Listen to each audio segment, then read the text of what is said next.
சொர்க்கவாதிகளுடைய பண்பு என்ன? யாராவது தர்க்கிக்க வந்தா, சண்டை பிடிக்க வந்தா விட்டுட்டு போங்க.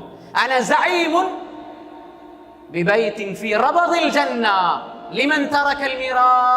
ரசூல் ஸல்லல்லாஹு அலைஹி வஸல்லம் யார் ஒரு மனிதர் வஇன் கான முஹிக்கன், சத்தியத்தில் இருந்தாலும் உண்மை அவர் பக்கம் இருந்தாலும் வீணான வாதாட்டங்களை யார் விடுவாரோ அவருக்கு நான் சொர்க்கத்தின் ஓரத்தில் ஒரு மாளிகையை நான் பெற்றுத்தர நான் பொறுப்புன்னு சொன்னாங்க ஸல்லல்லாஹு அலைஹி வஸல்லம். இன்றைக்கு சின்ன சின்ன விஷயத்துக்கெல்லாம் முரண்பாடு, சண்டை, பிரச்சனை. யார் ஒரு மனிதர் ஒரு பொய்யை விடுகிறாரோ, மன் தரக்கல் கிதிப், யார் ஒரு மனிதன் பொய்யை விடுகிறாரோ, அன ஸஈமுன் பிபைத்தின் ஃபீ வஸத்தில் ஜன்னah, சொர்க்கத்தின் நடுவில் ஒரு மாளிகையை நான் பெற்றுத் தருகிறேன். பொய்யை விடணும். சொர்க்கவாதி பொய்யை விடுவான். அன ஸஈமுன் பிபைத்தின் ஃபீ அஅலல் ஜன்னah, சொர்க்கத்தின் உயர்ந்த இடத்தில் ஒரு மாளிகையை பெற்றுத்தர நான் பொறுப்புன்னு சொல்லி போட்டு ஸல்லல்லாஹு அலைஹி வஸல்லம்.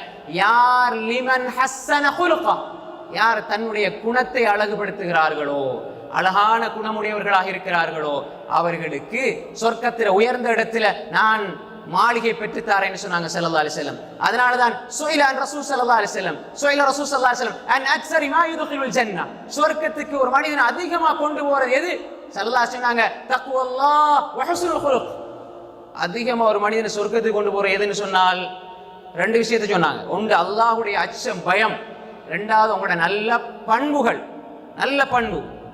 அது இருந்தா சொர்க்கத்துக்கு போகலாம்.